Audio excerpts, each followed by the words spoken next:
heart-wrenching drama unfolded at St. Aubin and Davison on Detroit's east side. The chief says an officer having a mental crisis shot 2 fellow officers. They suffered non-life-threatening injuries before he was shot and killed. That's why I want to order her a Whopper, no mayo cut in half. Tonight, newly released body camera video stirring up controversy in an Atlanta suburb.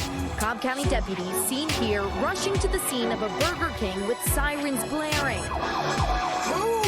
Not for a crime or physical altercation. We ordered something, the food was wrong. But to assist Cobb County Sheriff Craig Owens with his food order. Akron again in the spotlight. The police here, again, they stand accused of letting cops off the hook for the alleged excessive use of force, this time against a young woman. Her attorney is citing a centuries-old law to get justice for her. We discovered that 3 weeks before police executed a search warrant for this suspect's home, the lead detective warned him and his attorney about charges they planned to file against him. An armed suspect who was wearing a DPD uniform. Radio, this is a serious thing. We got a sergeant shot and shooting up in the air. A Detroit police sergeant making a suicidal 911 call, then confronting his fellow officers with a high-powered rifle, firing rounds into the air. He is off duty. He is threatening suicide. He is asking for suicide by cop.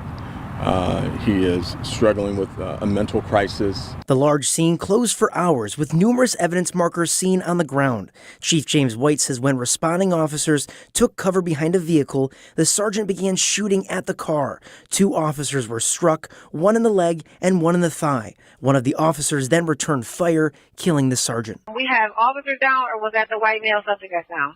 Sergeant's down that was shooting. We got 2 officers that were grazed. They're en route to DRH at this time. The officers that responded were heroes. Once they recognized it was one of our own members, they still had to do their job and make sure that everyone else was safe. According to the chief, the 45-year-old sergeant had been with the department for 13 years. He came back this month from medical leave and had no known mental health history. He was an active member of their special response team, an elite unit that handles the most violent and sensitive cases, including barricaded gunmen, sometimes in mental crisis. It's extremely tragic. I mean, it speaks to that we're not immune to the mental health crisis in this city, in our country, in our state. It affects everybody, including law enforcement officers.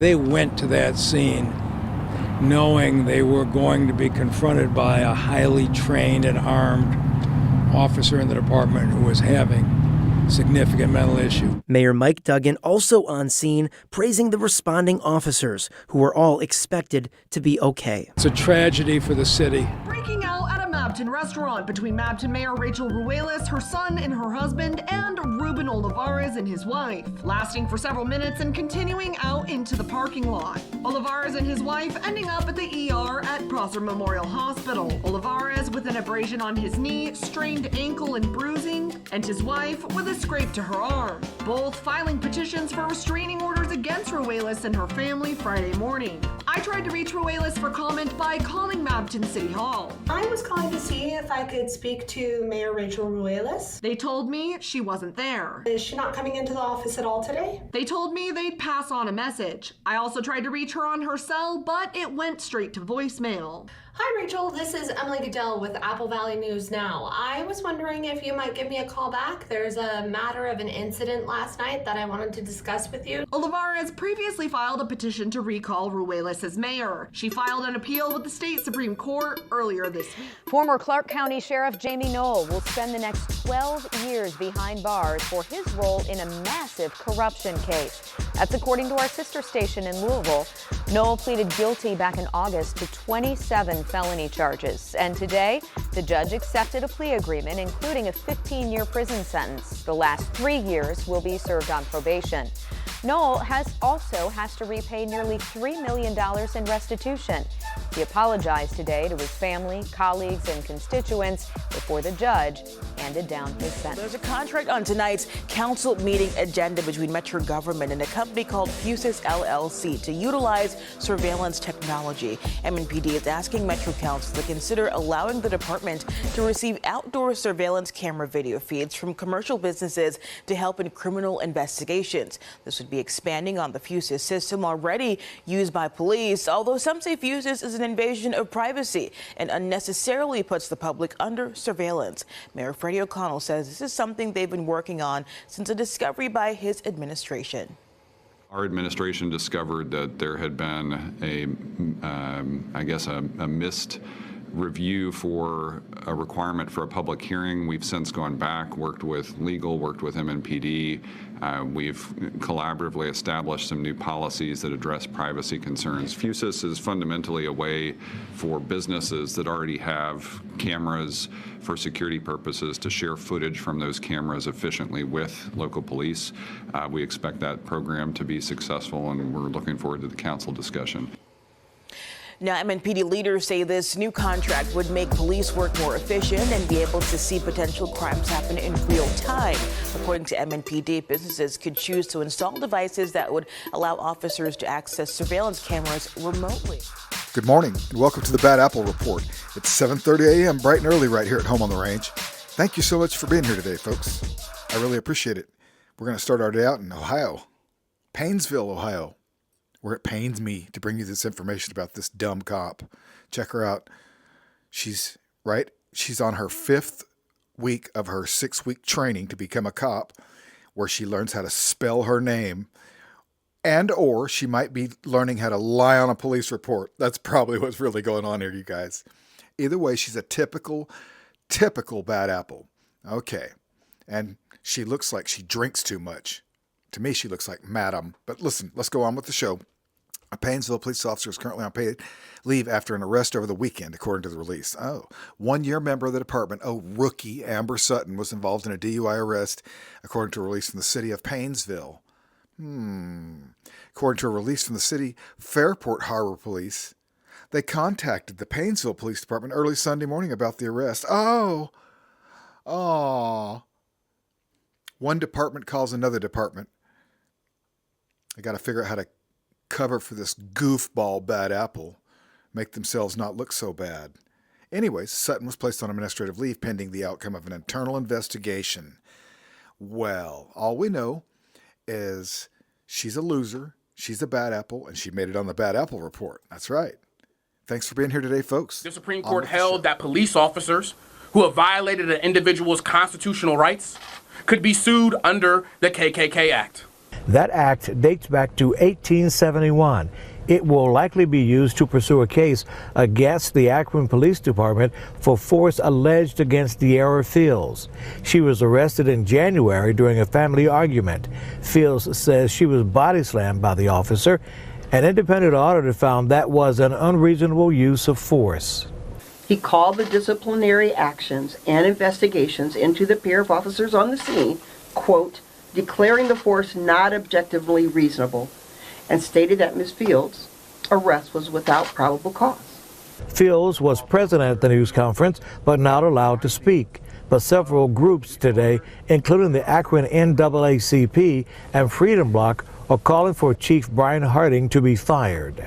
Despite the promise of change, Mayor Shamus Malik and newly hired Police Chief Brian Harding have failed to address the critical issues of police misconduct. Green says several recent use of force incidents have caused community concern, including the police shooting death of Jalen Walker. It's important to note Chief Harding was hired in the wake of community outcry in that incident. Don't necessarily have issues with Chief Harding being hired, but I do have issues with the decisions he's made in this case. I don't need no damn money back no more. I just need to find out who owns this place so I can do official complaint to complain. The incident happened a year and a half ago, according to the timestamp, but an edited video of the complaint recently emerged in a campaign ad from Owen's opponent in the sheriff's race, Republican David Cavender. I don't think you should have your own deputies running lights and sirens down the streets of Cobb County because your order was wrong. As a senior law enforcement official in the county, I believe that should be something you should be able to use some social interaction skills with and be able to navigate that incident without the assistance of deputies. NBC News obtained the original body camera videos from two deputies' perspectives. You didn't tell him who I was? No, I just told him it was the guy out in the truck. Owens now defending his actions, writing, "At no point did I indicate my position, nor did I ask the responders to do anything that they would not, had not, or have not done for anyone else who makes a business dispute call," which he says any citizen can make. adding that, "I regret that this call is being politicized in an attempt to win votes." Carmen Best is a former police chief in Seattle. Any person does have the right to make the call, but he's not any person. He is the sheriff, and these people work for him who are responding. So it does make it a bit of a different circumstance. Owens, a Democrat, unseated longtime Sheriff Neil Warren, a Republican, in 2020, becoming the county's first black sheriff, running on jail reform and his experience in the Army Reserves. So help me God. So help me God. Now, the groundbreaking sheriff facing a grilling just as early voting is set to get underway. This is still a solidly Democratic county, and most people vote for the incumbents in these down-ticket races, unless they have a real reason not to. But this makes the Republicans' chances a little bit smoother. Sagamore Hills police executing a search warrant at the home of 24-year-old Anthony Strong back in October of last year. Anthony Strong, hands up, please. This is for any alleged child porn, any electronics, anything will be seized. Officers didn't find any evidence. However, Strong was eventually convicted of one count of possessing child pornography. The case began in October of 2022 when Google sent this cyber tip to the Internet Crimes Against Children Task Force. Google had flagged a 14-second file identified as child pornography that they say was downloaded to Strong's computer and cell phone. The case was then assigned to Sagamore Hills police detective Victoria Mayovitz. Reports show that for the next several months, investigators subpoenaed Strong's emails and phone records. A year later, on September 21st of 2023, Mayovitz contacted Strong. According to her report, she then advised him that his name came up in a case she was working on. The report states that Strong agreed to go to the police department to discuss the issue. When he didn't show up, Detective Mayovitz called his attorney. In her report, she writes, she told the attorney his client was downloading child pornography. She went on to tell him, I only have one file downloaded to our knowledge. If his client wanted to turn himself in, I could speak with the Summit County prosecutor and see if he could get probation or something. Otherwise, I would get a search warrant. But Strong refused to turn himself in. It would then take 3 long weeks before Mayovitz obtained a search warrant for his home. By that time, any evidence of child pornography was gone. Would you know where Anthony's phone is? Actually, he left it here last night. Strong told officers he previously had a Google Pixel phone, but he somehow lost it. All I have is the flip phone. I have nothing else to give you guys. On the body cam video, you can hear Mayovitz question Strong's mother. He doesn't have it anymore? No. He told me he lost it. He lost it? Do you know where he lost it? No. When detectives questioned Strong about his computer, he claimed he got rid of it because it was broken. Do you know where it is? No. What did you do? Threw it out the first time I cleaned my room out back in like March. I don't have anything to give you guys. I would. When police finished their inspection, Mayovitz wrote, any items that could have contained illegal activity are long gone and have been disposed of. Hello, Detective. We managed to contact Mayovitz for comment. It was investigated. He was convicted, of a felony, and that was it. You gave him and his attorney notice about this before the search warrant was executed. Can you comment on that at all? No, I cannot. Although Mayovitz is tight-lipped about this case now, she spoke freely about it on body cam video after searching Strong's home. I've already gave you a heads up anyways, enough time for you to get rid of everything. I'm ready. Police Chief David Hayes declined to comment. We reached out to Strong but haven't heard back. This past May, he pleaded guilty to one count of possessing child pornography. He received no jail time but was sentenced to 18 months of supervised probation. Plus, he's now a registered Tier 2 sex offender. As if we don't pay these cops too much already. Okay. There's a lot of them that seem to have sticky fingers. This former St. Tammany School resource officer has been arrested and accused of theft. Okay. The St. Tammany Parish Sheriff's Office has arrested a former employee accused of theft. According to the Sheriff's Office, Andrea Barragona, a former school resource officer, was arrested Monday and is facing one count of theft over $25,000, money laundering, false accounting, injuring public records, and malfeasance in office. She must have beat the hell out of that manila envelope. Barragona will be booked into the St. Tammany Parish Jail. Good. According to the Sheriff's Office, Barragona had been employed since April 2013. That's a long time. The crimes do not involve the Sheriff's Office or school board funds. Well, That's all we know about that bad apple. We don't have a picture of her or him. Andrea could be a guy, I guess. Either way, we've got a bad apple to report on there, and now we're going to move on with the show. September 5th, an Alaska state trooper pulls up to the Whittier Tunnel. Hey, about 10 of us all through. Troopers? Yep.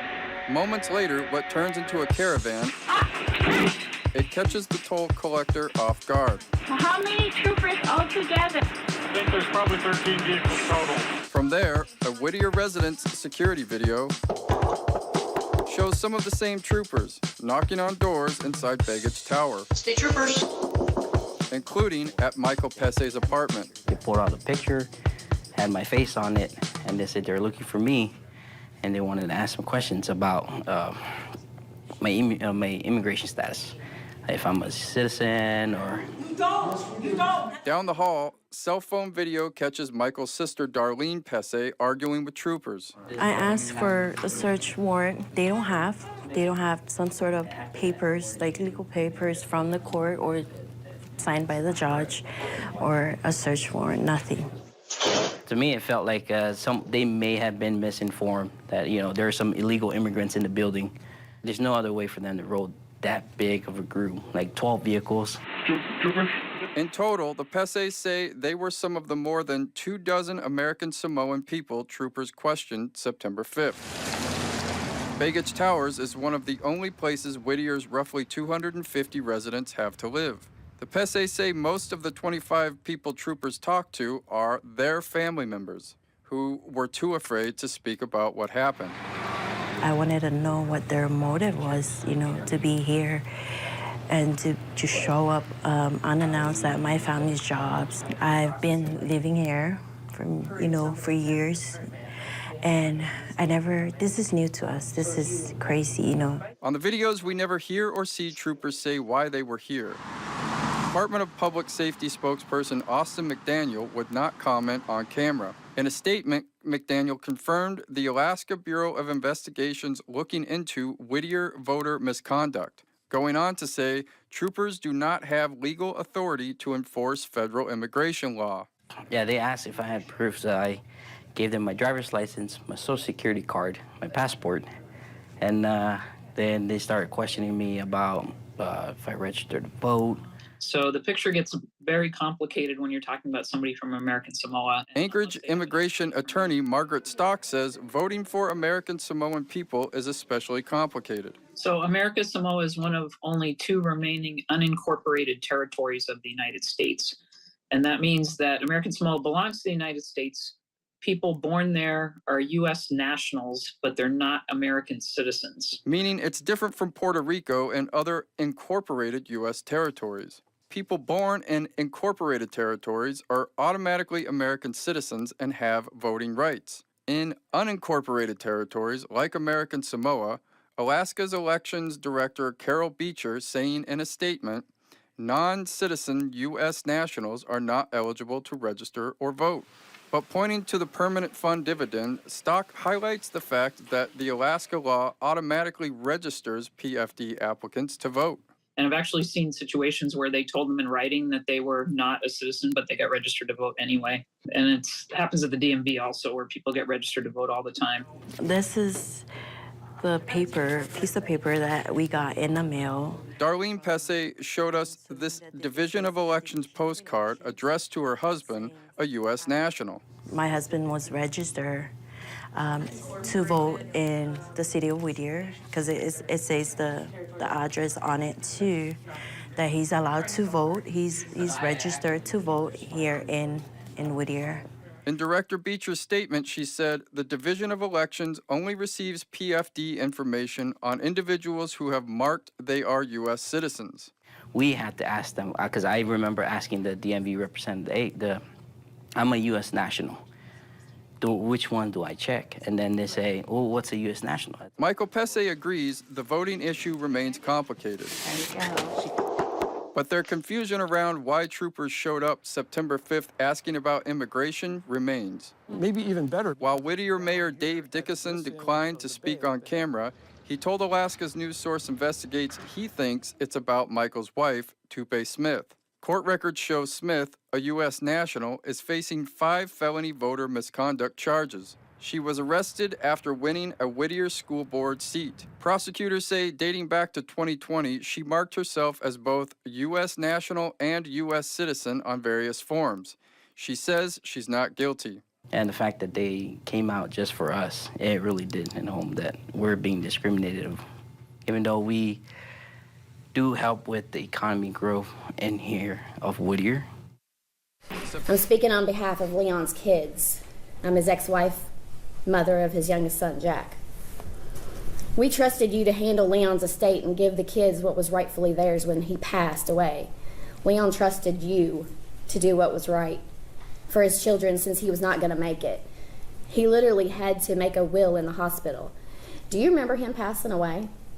I'm sure you do, since you were there in the hospital with all of us when he did.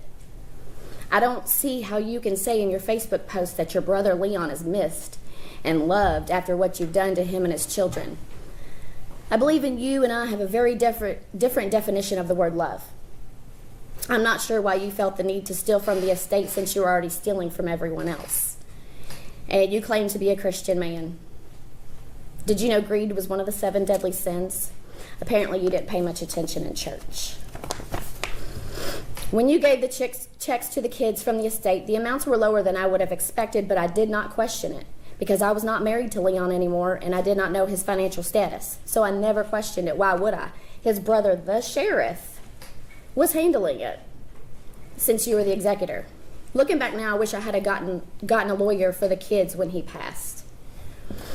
I remember having numerous phone calls with you, trusting you, even sent you a thank you gift of cigars that I contacted John Miller to see what your favorite cigars were. I was grateful that you handled the estate process and wanted to thank you for doing so. I had them sent to your house and you never even acknowledged it or said thank you. Now I know why. Then a little over 5 years later, we find out that you have stolen from the same estate that I thanked you for handling. From your nephews Dorian, Jack, from your niece Taylor, your brother's children who lost their father, like that wasn't bad enough. Now here we are dealing with courts, lawyers, media, etc., all because you chose to be greedy and steal from them. The sheriff is supposed to be someone you can trust. Your uncle is supposed to be someone you can trust. Not only did you steal from them financially, but you also stole their trust. I would personally like to see you get a psych evaluation because I do believe you are a sociopath. There are no words to describe the amount of disgust I have for you. I hope the time you serve in prison alone really gets to you, and I hope Leon haunts you every single day. I absolutely wish the worst for you. Your oldest child, Danielle, she wanted me to tell you, and I quote, "Tell him his firstborn daughter is thankful for being ignored."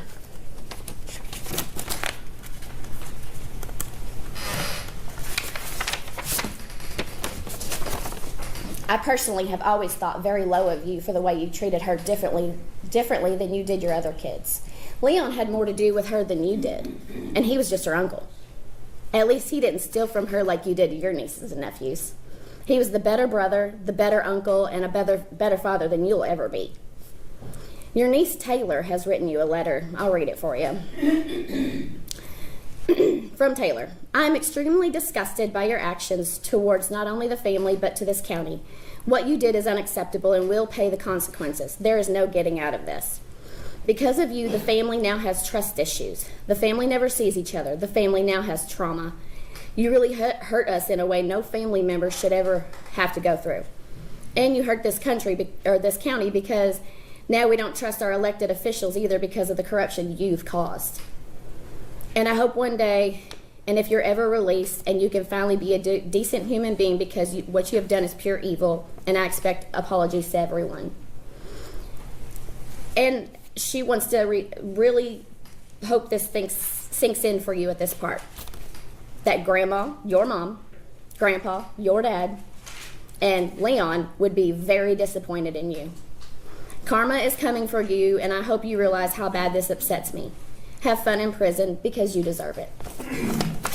Yeah, that's what I want to see right there, is you crying.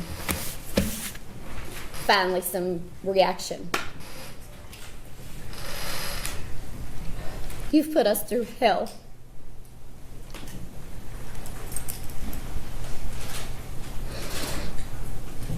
Well, thank you for coming. Thank you. I'm sorry for all the trauma that you and your family have experienced with this. Thank you for letting me I speak. hope you can heal. Thank you very much for letting me speak. Okay, we made it through another full Bad Apple report filled with bad apples. And I thank you so much for being here. And, you know, if you didn't get enough of these horrible cops, I wish you would go subscribe to Pigs in Space. That channel is great. That dude is awesome. He puts in a lot of work. We got to get his subscribers up. Come on, y'all. Please go subscribe to Pigs in Space. He does great reporting. And again, I thank you all so much for being here today, just like every day right here at Home on the Range. I hope you have a great day, and we're going to whip up another batch of bad apples just for you. And we'll see you back here tomorrow morning at 7:30 a.m. bright and early.